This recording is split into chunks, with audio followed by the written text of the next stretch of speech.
At 6:30, I think we should begin this leadership team meeting. Just to say, please turn on the red button when you want to speak and turn it off afterwards.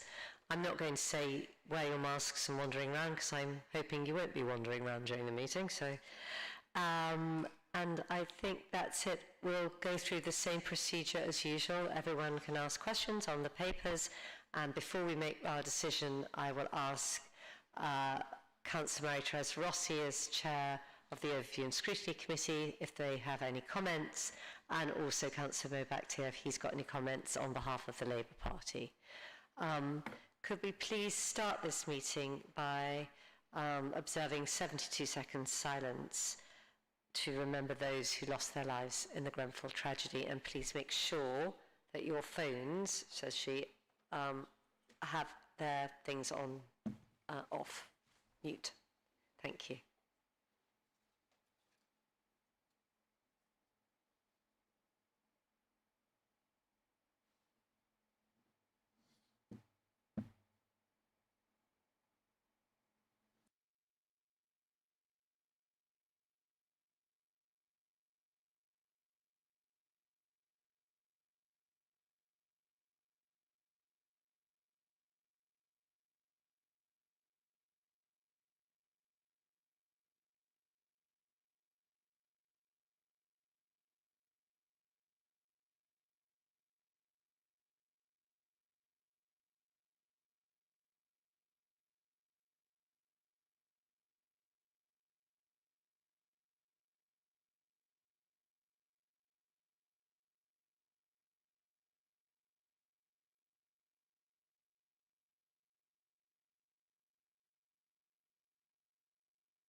Thank you.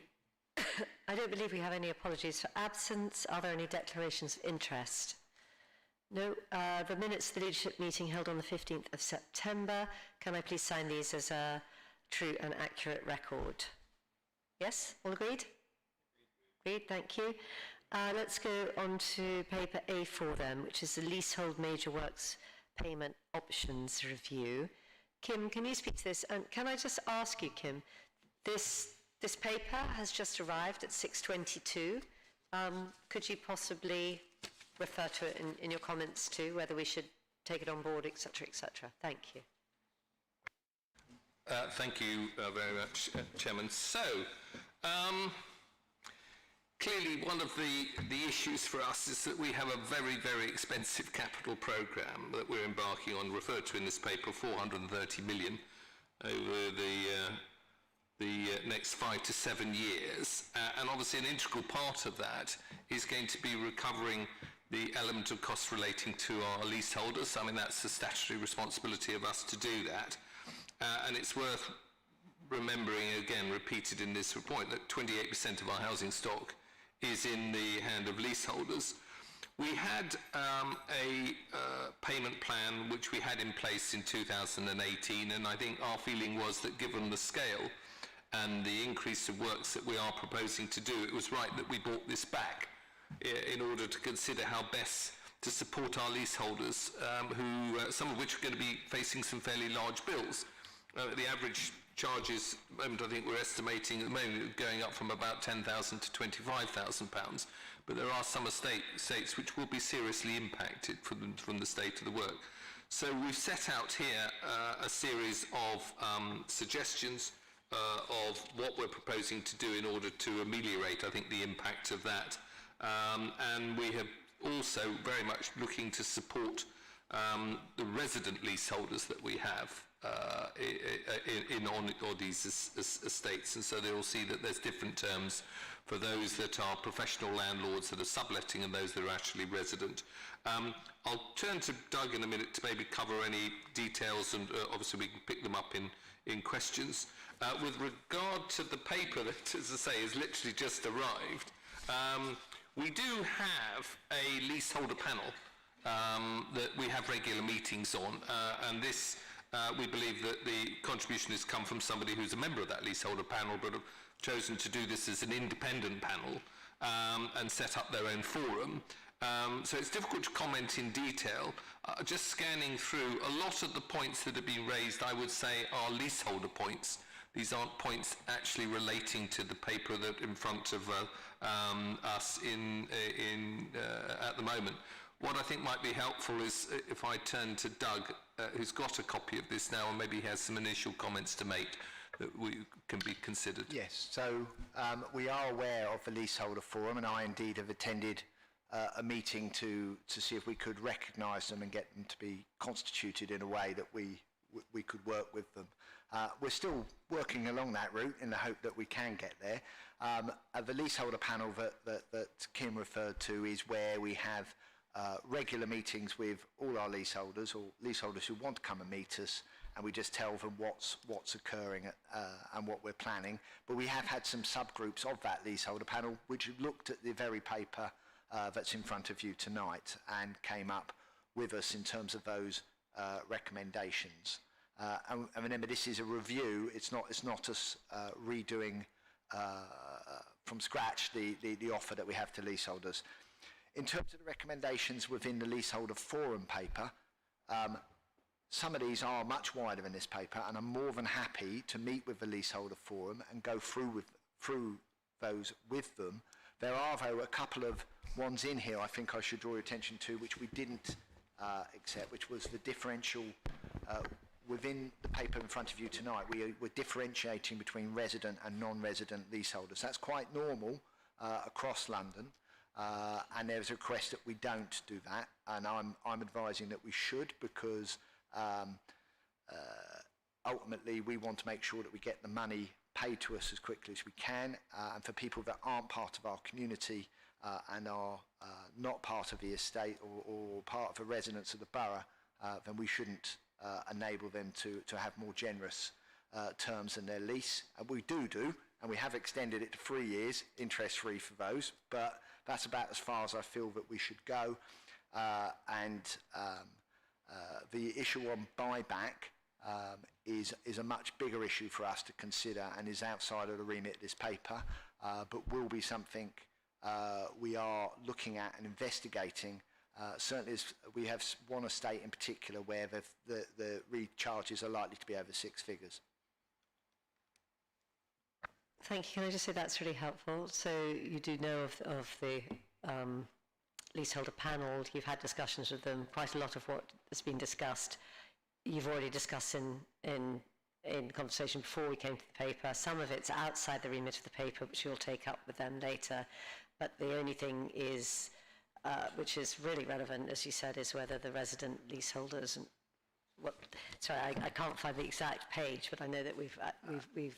I'm looking at the helpful summary that the leaseholder forum has put together at the very end with recommendations, and the third one down is what they're suggesting.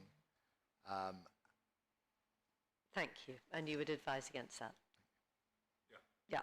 Okay. Great. Are there any questions? Jem. Thank you. My question is more sort of about the macroeconomic climate we find ourselves in, where materials costs are sort of increasing almost exponentially at the moment. So in 710, obviously you say you'll be invoicing on you'll not invoice on estimated costs, only on final account, but you're also applying a cap on those costs. So I was just wondering, is that presumably the cap is applied on the initial very first estimate, or is it applied as works are sort of finally signed off? So what we felt was important is that leaseholders could plan for bills that were coming further in the future, and having some certainty around what those costs would be are really, really important for our leaseholders. So this cap hasn't changed. This is what was agreed by leadership in 2018. And it really just says that if there is a cost overrun and it goes more than 20%, we will not pass those costs on to the leaseholder. That creates us a risk, but clearly we plan for that. At the moment, we anticipated last year that the costs would be going up, and in our budget figures, we've been proved in terms of recent tenders to be correct. We will plan that accordingly. Remember, when we send out the Section 20 notice, it's based on the actual tender that we've got. Of course, once you get on site, you can find things that can create differences. So it's incumbent on us to make sure that we do as much upfront work before we go out to tender. That's how we ensure that the risk is minimised. Josh. Hello. Yes, I'm Councillor Josh Rendell, League Member for Family Children Services. Kim, in 8.1, when we talk about consultation, and we met twice with a panel of residents, can you say what that panel is, and how many views and engagement did we get in terms of numbers? Thank you. I believe it's TCC. I'm just looking. No, this is the leaseholder panel. Oh, leaseholder panel, okay.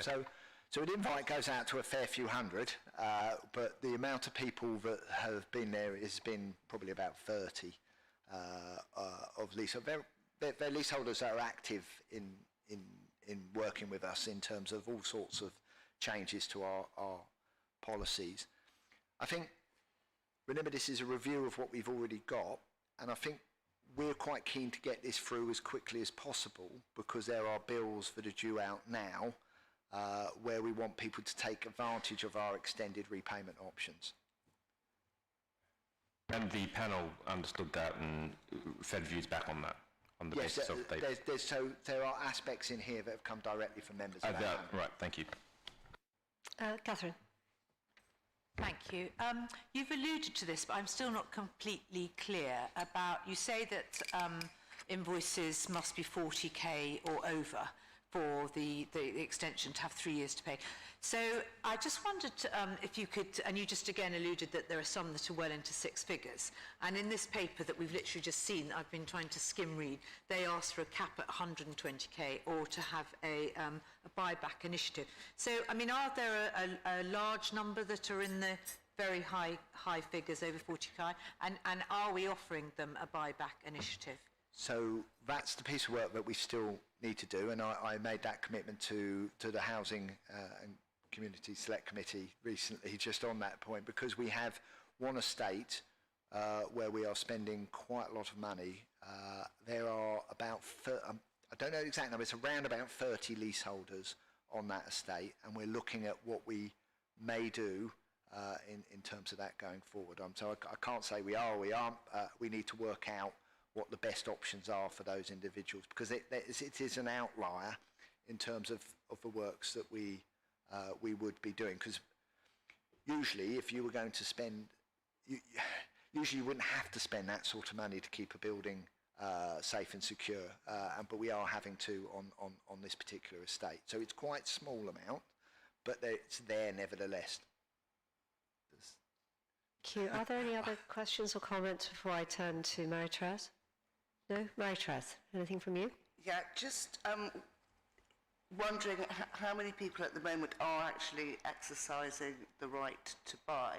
So in other words, is the number of leaseholders growing? Is it static?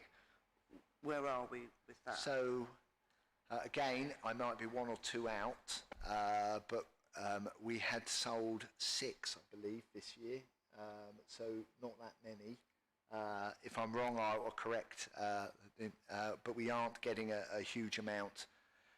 There is a discount, as you know, but house prices are still pretty buoyant, so it's usually quite unaffordable for most of our residents. Thank you. And Mo, anything from you? No. Based on our discussion, are we all happy to accept the recommendations in paragraph 2, which is to agree to the revised leaseholder repayment proposal set out in the report? Agreed? Thank you. Could we now move on, please, to the next paper, which is paper A5, which is a report for our information, I think, for our response and a recovery to the floods on the 12th of July. Johnny, do you want to start with this? This paper, as Elizabeth says, looks at our response to the flooding. We know that a very large number of people were affected by flooding, including in my ward in Holland. We've been very active since trying to help those people who are affected and the businesses too. We've set out some of the information over the course of this paper, but we've also been active speaking to Thames Water, pressing for the review to be accelerated. We're very pleased that it's going to take less than a year. It'll take 6 months to be brought forward. I've made the case at the London Assembly trying to persuade Thames Water and policymakers to do more to mitigate the impacts of flooding. And this really is just a way of keeping everybody up to date on all of our work. I continue to liaise with many of the residents in my ward and across the borough who have been affected, and we will continue to provide all the support that we can. And I'd say from my part, I wrote to Thames Water and to Ofwat on the 21st of July, because we're very concerned about the drainage system for which Thames Water is actually responsible, and it failed to deal safely and promptly with the surface rainwater, and it failed to deal with the subsequent combination of excess rainwater and sewage coming into people's property. Our MP arranged a meeting. We had a big public meeting, and actually it was a good public meeting because we did have Ofwat and Thames Water came to that to answer residents' questions, because as you might appreciate, residents are really upset because if you have a basement flooded by 7 foot of sewage, it's not exactly a happy experience. But they have said that they will do an independent inquiry to see what exactly has gone wrong. And so I think we really need to wait till we have the result of that before we go on. But having said that, I believe that they're coming to a special OSC meeting on Monday, so it'll be interesting to hear what they have to say then. Any other comments? Josh, and then Catherine. Thank you. I have a question and a comment, but just for the comment, I note that 3 schools were flooded in the borough, obviously due to some more than others. They were Thomas Jones, Colville, Avondale. We were on the scene straight away. Thomas Jones had major severe damage, but I'm very pleased to say that these have all been looked at and all been repaired, and I'm pleased that our council officers were on the scene straight away with support from members on the evening of the floods as well, in order to get the T's crossed and the I's dotted and all those type of things. But my question is to Councillor Thalassides about the Flood and Water Management Act, of which the council has a duty to investigate such floods under Section 19. I'm just wondering if you could explain a bit more about that and how that works, or obviously take advice about that if needs be, and what that review will look to do.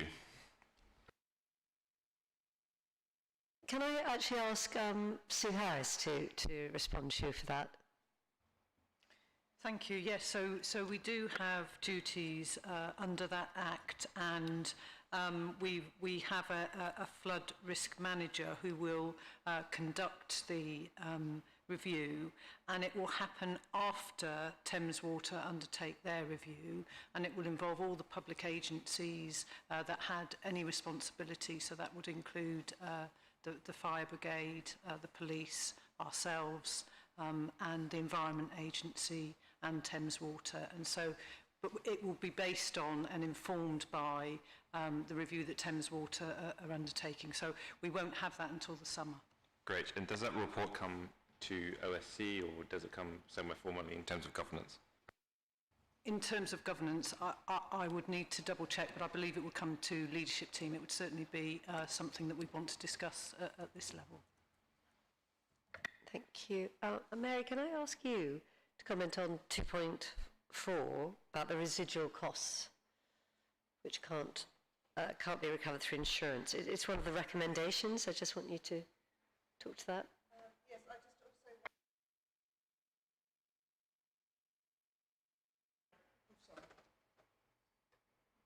And Taryn might be able to help me, or well, is that although the insurance claims of below £250,000 per property are funded by the insurance reserve, there is also an aggregate deductible, and that for any one incident we won't pay, because if with 52 properties you might think 52 times 250,000 was our maximum exposure.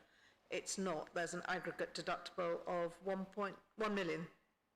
So after that, insurers will start paying even below the £250,000 deductible. So I just wanted to clarify that so it doesn't look worse. And in 2.4, there will be some costs that we won't be able to claim against the insurance reserve. I can't think of any particular examples off the top of my head. But, you know, our insurance reserve is very specific about what we can claim against it. And, you know, obviously it's our own reserve, but we have criteria. Tara, can you give us some examples of things that might not be covered? Yeah, thanks. So, some of the immediate costs, so all the repairs and maintenance to the properties are likely to be covered by insurance. I think some of the more immediate costs that we incurred in those first few weeks, so for example, hotel accommodation will be covered, but perhaps food and some essentials may not be. So we'll be talking about a very small element of the costs that we've incurred in those immediate few weeks. But we're still in very lengthy discussions with the insurance company, and my suggestion is that because figures are still moving, some buildings have still got surveys being undertaken, that what might be helpful is to come back with a final financial position when it's known. It could be a couple of months, and then we can report that to leadership team as part of the quarterly monitoring finance report, only because the numbers are still moving at this stage. I think that'd be very helpful, thank you. Yeah. Kim? Yes, thank you. Thank you very much for this report. I think one of the questions I had is really obviously looking at the series of recommendations and 2.1, which is to note. And I just wondered what plans are there to actually produce some recommendations from our experience of the flood? Because clearly there are a number of things. I think certainly I can talk, and I know the Chairman Leader can talk about, you know, when we were there on the ground that night. And I think one of the big things that was evident to us in terms of housing, and it's referred to in 5.7, is the 120 people that we put into accommodation, which we did on a tenure-blind basis. And I think what it showed up for us is, and I think credit to our housing management team, is we had boots on the ground, and the social housing providers didn't. They were relying on a call centre. And I think one recommendation I would say would be actually to have contacts of people of the registered providers we could actually get through without having to wait for 40 minutes on a response line. So it's that type of recommendation. I would just really ask what consideration would be on recommendations as well as noting. Sue, could you respond to that, please? Thank you. So there was an internal hot debrief directly after the flooding, and that's something that we followed up on immediately. So we do have better contacts with the other housing providers, and if it would be useful, we could provide a bit more of an update on the outcomes of the hot debrief. So that won't be the official review that will happen post the Thames Water Review, but certainly if more information on the initial lessons learned, we can provide that. That'd be great, thank you. I'm going to go to actually Catherine and Emma first, and then have you wrap up if that's okay with Mary. So, Catherine? Thank you very much. I was really actually following up on what Kim was saying. I mean, Elizabeth and I went to visit the businesses the next morning, and obviously there's a horrible mess they were all experiencing in their basements. And the businesses still have some unanswered questions about drains and specific flooding in the Portobello Road. So I just, obviously that, which we're clarifying tonight, will be addressed and looked at in the council review that will happen after the Thames Water Review. But also following up on Kim's suggestion of lessons learned, I think it's something that how we support businesses when that happen, whether there's a sort of group WhatsApp or a local person connection on the ground, or how we can get out to them on the night to alert people this is happening and what we can do to support them. So I'd really like to build on that and for you to come back with some suggestions on it. Thank you. Emma? Thank you, and this is probably in the same sort of vein as Catherine's question. Some years ago, I know we did quite a lot of work and looked and mapped which parts of the borough were at particular risk of flooding. I think I myself live in one of those streets. So I do have some interest in this question. Obviously, we had flooding again this week, luckily not so serious, and I think we all have to assume that this is going to be an ongoing problem.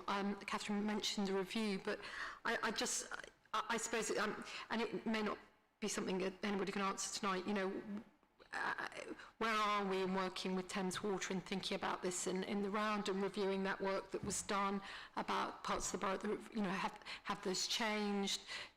Has the flooding seen been consistent with what we previously mapped out 10 years ago? All those kind of questions. I know there's some talk of a review, but kind of what our wider plans are. Yes, I suppose that's what Thames Water is going to be looking at in their independent review, exactly that. You know, had they built the sewer, would that have made a difference, or was the intensity of the storms and the intensity of the rainfall so great that it would have overwhelmed everything? And as we have global warming and these instances of these hugely powerful rainstorms increases, what are we going to do about that? And I guess it's not just Thames Water, it's us too, about how we look at what we need to do on our side of the equation as well. Sue, I don't know whether you wish to add to that. Do you know the piece of work I'm referring to? It was a planning thing. I mean, I'm such a dinosaur, but it's probably 10 years old at least. I think the local flood risk management strategy, and there's a link to that, it explains sort of... Oh, it's me, I think. Oh, God. We'll be attending the OSC meeting on Monday, and I think it is pertinent there to be asking Thames Water about their plans. And as the leader said, one of the issues was the decision not to proceed with the sewer work. Mary. I just wanted to make a comment. I mean, given that we had that huge flooding in Knightsbridge only recently, again, that affected businesses. Luckily, it didn't affect many borough businesses. They were more affected in Westminster. But I think it just underlines to me the importance of the new relationships we're forging with businesses, because we just need to be able to contact them and to offer that help. So anything we can do to develop that kind of a WhatsApp network or any of those other things is incredibly useful, and I'd really encourage it. And I think I'm right, aren't I, that we offered sort of rubbish facilities that we could actually get rid of all their completely damp stuff quite quickly the next day. What else was Catherine? Well, that was quite significant, and I think Terry might pick up on that. I mean, I think there was £12,000 worth of was spent on the council money actually picking up rubbish and stuff that had been put out on the street and removing it. So that was really helpful for them. And then just sort of knowing what we could do to signpost them to other support that they might be able to get. But Terry, I don't know if you want to elaborate on that, because they were amazing how quickly the rubbish collectors got on the scene and helped out. Thank you, Catherine. Yeah, so there's, I think it's 15 lorry loads of bulky waste that was collected by Suez, and that wasn't charged to the council, so that was a free service provided, and then that was ongoing for 2 weeks after the floods, because there's obviously a delay in people clearing out their households and businesses. So that was a really good service that they provided. And also the gully cleansing as well, they were really on top of making sure that that happened. So Portobello Road, the gullies got cleaned the day before the floods, and that's every 6 weeks on Portobello Road, and then either every 6 months or every 12 months, depending on the road in the borough. And they're on top of their gully cleansing programme. Well, it's good to hear they're on top of the gully cleansing programme, and also great that they offered such a fantastic service so quickly, but terrifying, the amount of stuff that they had to take away, which was ruined, you know, our poor businesses and our poor residents. Are there any other comments? Otherwise, I'll turn to Mary Traz. 2 points. Number one, most people said that the council's response on the night was extremely good. And I think that was the general feeling. So that's one thing I had to say. The other thing is, yes, we're having a meeting in here on Monday night, and Thames Water will be here and Ofwat will be here, and it will give a chance to residents to put their questions to them, and also councillors if they want to ask questions of Thames Water and Ofwat. And I think the question of why the Countess Creek alleviation scheme was not pursued is going to be quite a big question. Mo, anything from you? I have 2 points to make, a clarification and a question. 2.4 clears that the recommendation that we might be prepared to cover whatever is uncovered by insurance. In 5.23, fourth point, replacement of furniture and equipment such as kitchens. My understanding, the insurance should cover all damages caused by the flood, furniture, whatever that was damaged in that property. If that wasn't the case, are we prepared? Does that mean the recommendation is the council should step in to cover those who don't have any insurance, for content insurance, for our residents, for our tenants especially? Mary, do you want to answer this one? So is the question, are we going to cover people who aren't insured? Yes. I don't think we are for contents, no. Because people pay, you know, most people take out insurance against these things. Want to come in on this? Yes, I'm actually just going to bring Doug in on this because it is the responsibility of the tenants to insure their contents.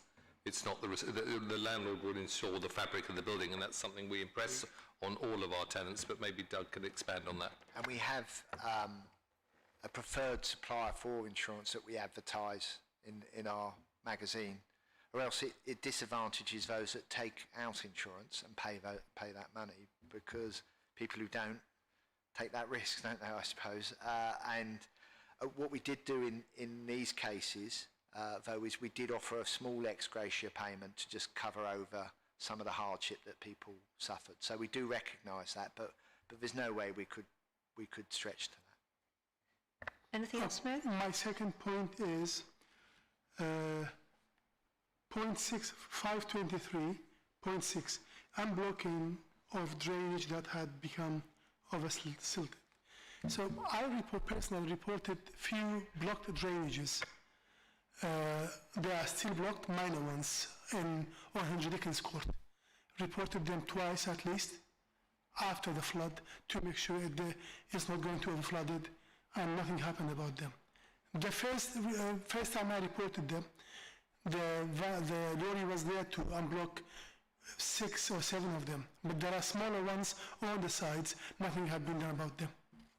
Can I suggest actually we take that out of the meeting and that Terry Oliver picks it up with you? Thank you. Okay, well, we've had a good discussion about this, and now we're all happy to accept the recommendations in paragraph 2. Yes, all agreed? Thank you. Could we now pass to the next paper, which is about the implementation of extended and expanded public space protection order nuisance vehicles. Johnny. Thanks, Elizabeth. So this is hopefully quite a good piece of work for us. We've been working hard over the last few months to try and expand the programme of acoustic cameras that we piloted late last year. It's a big problem, and it has been for more than a decade across the borough, but particularly in Brompton and Handstown previously. The initial pilot resulted in a large number of fines, which we regard as a success. People sometimes ask how we can measure the success, but I think we can see from the fact that there are a large number of fines and that people have roundly endorsed their expansion across the borough, that there is an appetite for more cameras. And so this is really the legislative tool that we can use to expand that programme. I'm thinking of places like my own ward in Holland, where we can see there were lots of complaints about noisy vehicles, and places like Chelsea Riverside, where I know we get a lot of casework on the same subject. It's a really good thing that we're the first place to trial this. There's been interest from across the UK and around the world on this, from Europe, from America, from Australasia, all sorts of places. And I hope that over time we can look at bringing the costs down too, whether it's through things like a central London levy or a nighttime levy, so that we can bring in a cost recovery element as we roll out the programme even further. Well, I note that almost 85% of people went for your PSPO option too, to extend the whole thing. So, and I know that... I think it may be even higher. It's really? 94% at 5.8. Well, 93.87. Ah. Do you support a PSPO to address vehicle ASB? You're quite right. I was just looking at... So these my eyes alighted on the wrong figure. I certainly know that, certainly from my position and my fellow ward councillors, Councillor Jem Kamali and Councillor Emma Will in Royal Hospital, I think we all welcome this hugely because we've had some of these issues. But I would like to say as well, in this context, that quite often people have said that they think that it's not tourists, but people coming from abroad who are creating these problems. And actually, that's not true. People are really welcome to come from abroad and you know, boost our tourism and spend money in our businesses. And actually, most of these problems aren't coming from our foreign visitors. Am I right in that? Yes, our experience, contrary to some of what people sometimes suggest, is that the majority of people that we've found driving at these loud volumes are from the UK. Some of them, lots of them are from London, some come from further afield in England across the UK, but it is also a homegrown issue, so to speak. One that we wish to stop. So, Mary. Yes, I just wanted to add my own testimony really to yours, that in Brompton Handstown, where we sort of pioneered the acoustic cameras, it has just been an answer to a prayer really for our residents. I mean, they have been tormented by these cars, and just, you know, as a councillor, I just felt so powerless over the years to do anything to address it. And then, first of all, the PSPO started giving us a bit of help, but we didn't have enough police presence to ever, you know, have enough people there. And so now the acoustic cameras are adding that automatic thing. The issue is still the fines are too low, although repeat offenders would potentially able to have their car confiscated. I don't think we've had a repeat offender in the 3-month period, which in itself says something, and something very welcome as far as our residents are concerned. So I really would like the benefit spread to the rest of the borough, because undoubtedly it is spreading to the rest of the borough. I've witnessed it now in a way that I never had before outside Brompton and Handstown. So I thoroughly endorse this paper. Thank you. I'd just like to first endorse the paper as well, because although perhaps my ward in Stanley is not as at the top of the range for compared to Brompton House or Holland or Wood even, we do have extreme challenges, especially down Edith Grove, which I know many of my residents will be thrilled to hear that this has been extended. Although I just have one question, if I may, maybe probably Sue, you may be best placed to answer. At 3.5, we talk about a PSPO cannot be extended, it cannot be for more than a period of 3 years, and obviously we're extending this one for another period of 3 years. Can those 3 years be for perpetuity, or is there a cap on like renewable once or anything like that? There isn't. They just need, every 3 years, we need to review, and then we can extend for a further 3 years, and we can continue doing that if we continue to have the evidence that it's a problem.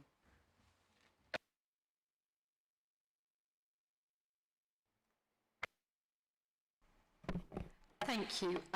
So firstly, can I say I'm absolutely thrilled that we've finally got this PSPO, and can I thank Sue and all her officers, because they have worked very hard and very fast to get this done. I know we've pushed people to get this done. So I just have a very selfish inquiry. So we are about to introduce our first acoustic camera in Royal Hospital Ward, and we're absolutely delighted with that, because this problem has definitely been exported beyond Sloane Street. If I just want to understand, will we be issuing fines in the first period that we have our camera, to actually, otherwise people won't know that it's there and it's effective? So once the camera goes up, then there are certain triggers. They get reviewed. If it is a legitimate kind of action, then that is taken to an FPN, and then that is issued the FPN, and it is followed up as well if they don't pay. So it will be a live camera, because I know the ones on Sloane Street aren't really live anymore. Once they're out, they are live. So I thought we weren't issuing tickets anymore in Sloane Street. My understanding is they are live. We still are. clarify, please? My understanding is that they were issuing tickets during the 3-month pilot. They then came down for a period and were reintroduced over the summer, and since that period in the summer, they have been issuing tickets again. Thank you very much. Any other questions from the leadership team? No? Marie-Therese? I don't get whether these are fixed cameras or movable cameras, and if they're fixed, then sort of what is the timescale to roll them out across the borough? They can be moved, so they can go around wards.